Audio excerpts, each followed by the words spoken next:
वहीं संसद के शीतकालीन सत्र का आज से आगाज होने जा रहा है।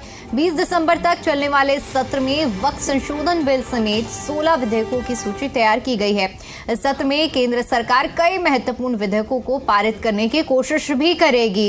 इस बीच हम आपको ये सीधी तस्वीरें भी दिखा रहे हैं, चूंकि संसद के शीतकालीन सत्र की शुरुआत हो गई है और प्रधानमंत्री नरेंद्र मोदी संसद पहुंच चुके हैं। आप देख सकते हैं केंद्रीय मंत्री अर्जुन राम मेघवाल और जितेंद्र कुमार भी मौजूद है, किरण रिजिजू भी मौजूद हैं। आज संसद के शीतकालीन सत्र से पहले चूंकि ये प्रथा है कि प्रधानमंत्री नरेंद्र मोदी का संबोधन होता है और अपने संबोधन में पीएम क्या कुछ कहते हैं ये सुनना बेहद अहम होता है। तो ये सीधी तस्वीरें हम आपको सीधा संसद भवन से दिखा रहे हैं, जहां अब प्रधानमंत्री नरेंद्र मोदी सत्र से पहले संबोधित करेंगे।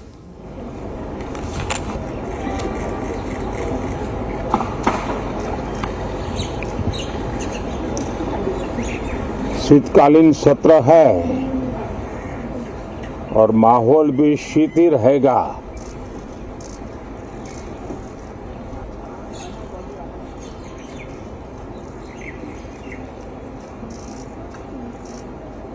– 2024 का ये अंतिम कालखंड चल रहा है।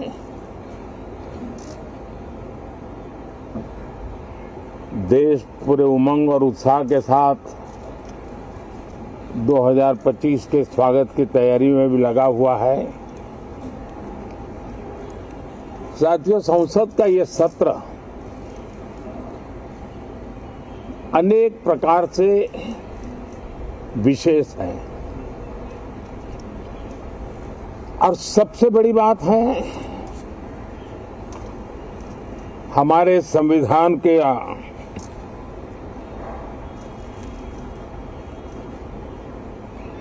75 साल की यात्रा,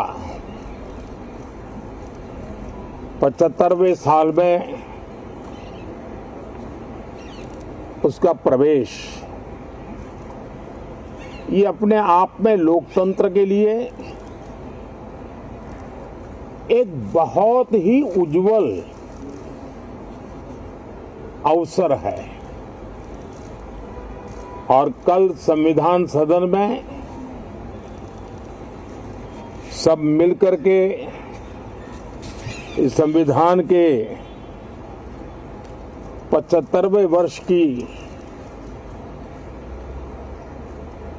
उसके उत्सव की मिलकर के शुरुआत करेंगे।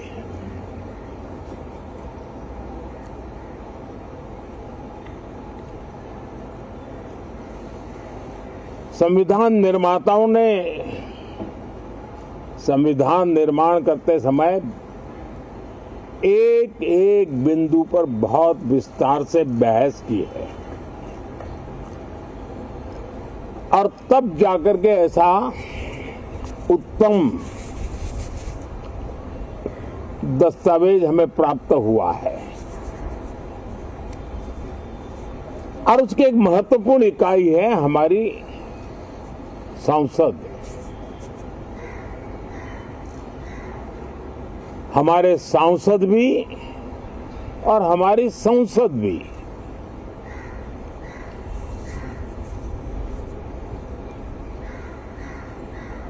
पार्लियामेंट में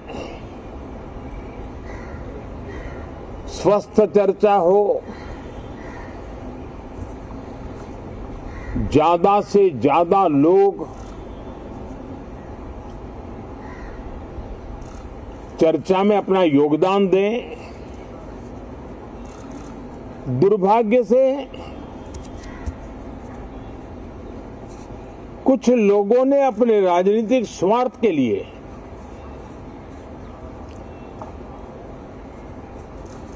जिनको जनता ने अस्वीकार किया है, वे संसद को भी मुट्ठी भर लोगों के हुड़दंगबाजी से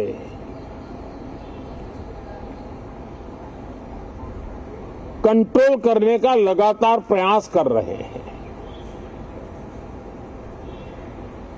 उनका अपना मकसद तो संसद की गतिविधि को रोकने से ज्यादा सफल नहीं होता है और देश की जनता उनके सारे व्यवहारों को काउंट करती है और जब समय आता है तो सजा भी देती है। लेकिन सबसे ज्यादा पीड़ा की बात यह है कि जो नए सांसद होते हैं, नए विचार, नई ऊर्जा लेकर के आते हैं और ये किसी एक दल में नहीं, सभी दल में आते हैं। उनके अधिकारों को कुछ लोग दबोच देते हैं। सदन में बोलने का उनको अवसर तक नहीं मिलता है। लोकतांत्रिक परंपरा में हर पीढ़ी का काम है आने वाली पीढ़ियों को तैयार करे, लेकिन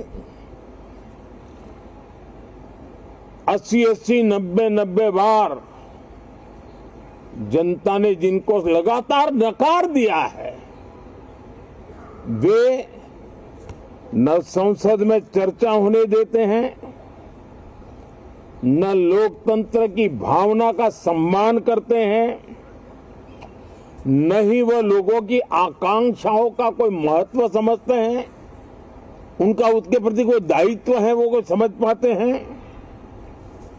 और उसका परिणाम है वो जनता की उम्मीदों पर कभी भी खरे नहीं उतरते हैं और परिणाम स्वरूप जनता को बार बार उनको रिजेक्ट करना पड़ रहा है। साथियों, ये सदन लोकतंत्र की 2024 के पार्लियामेंट के चुनाव के बाद देश की जनता को अपने अपने राज्यों में कुछ स्थानों पर अपनी भावना, अपने विचार, अपनी अपेक्षाएं प्रकट करने का अवसर मिला है। उसमें भी 2024 के लोकसभा के चुनाव के नतीजों को और अधिक ताकत दी गई है राज्यों के द्वारा और अधिक बल प्रदान किया गया है और अधिक समर्थन का व्याप बढ़ा है। और लोकतंत्र की ये शर्त है कि हम जनता जनार्दन की भावनाओं का आदर करें, उनकी आशा अपेक्षाओं पर खरा उतरने के लिए दिन रात मेहनत करें। मैं बार बार खास करके विपक्ष के साथियों से आग्रह करता रहा हूं और कुछ विपक्ष बहुत जिम्मेदारी से व्यवहार करते भी हैं। उनकी भी इच्छा रहती है कि सदन में सुचारू रूप से काम हो, लेकिन लगातार जिनको जनता ने नकार दिया है वे अपने साथियों की बात को भी दबोच देते थे, उनकी भावनाओं का भी अनादर करते हैं, लोकतंत्र की भावनाओं का अनादर करते हैं। मैं आशा करता हूं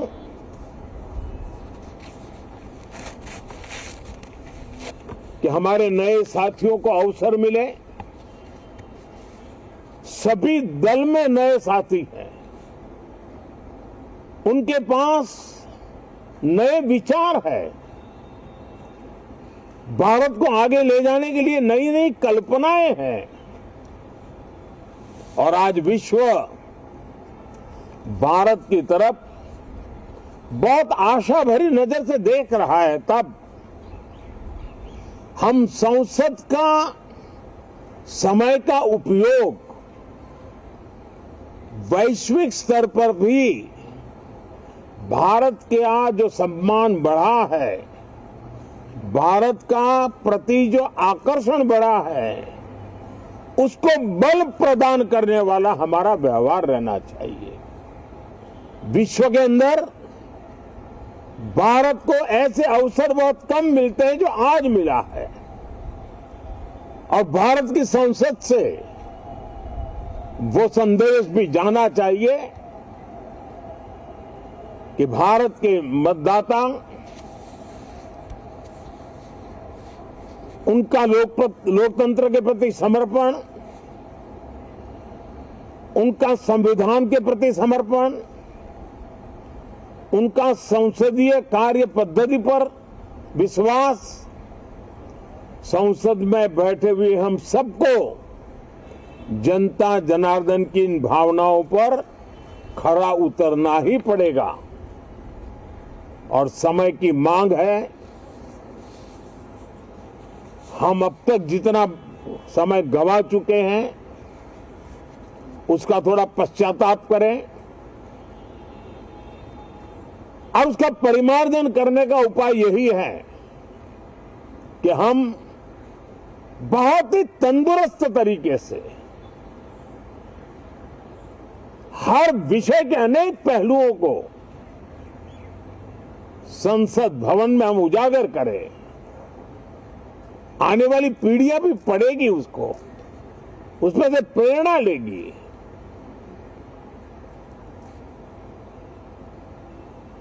मैं आशा करता हूं कि ये सत्र बहुत ही परिणामकारी हो, संविधान के 75वें वर्ष की शान को बढ़ाने वाला हो, भारत की वैश्विक गरिमा को बल देने वाला हो, नए सांसदों को अवसर देने वाला हो, नए विचारों का स्वागत करने वाला हो। इसी भावना के साथ मैं फिर एक बार सभी माननीय सांसदों को उमंग और उत्साह के साथ इस सत्र को आगे बढ़ाने के लिए निमंत्रित करता हूं, स्वागत करता हूं। आप सब साथियों का भी बहुत बहुत धन्यवाद। नमस्कार।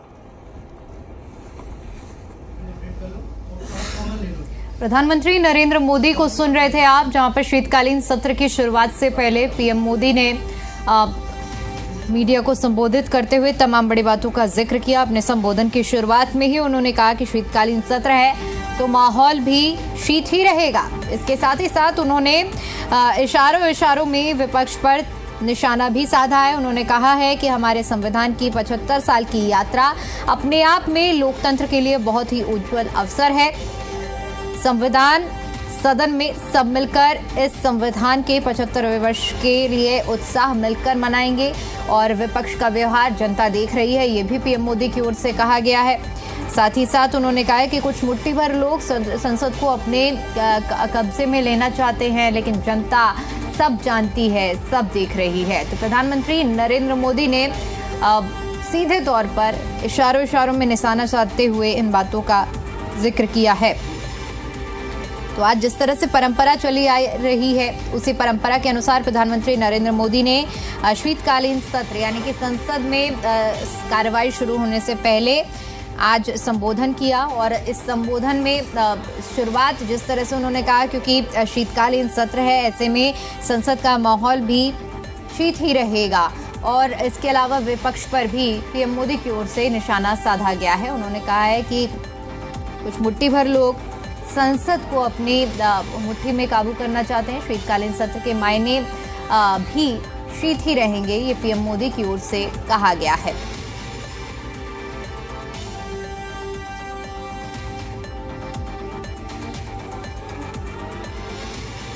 दुर्भाग्य से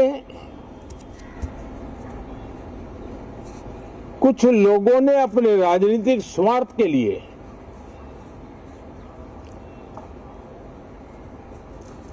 जिनको जनता ने अस्वीकार किया है, वे संसद को भी मुट्ठी भर लोगों के हुड़दंगबाजी से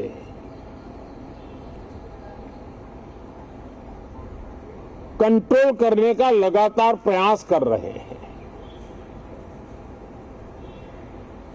उनका अपना मकसद तो संसद की गतिविधि को रोकने से ज्यादा सफल नहीं होता है और देश की जनता उनके सारे व्यवहारों को काउंट करती है।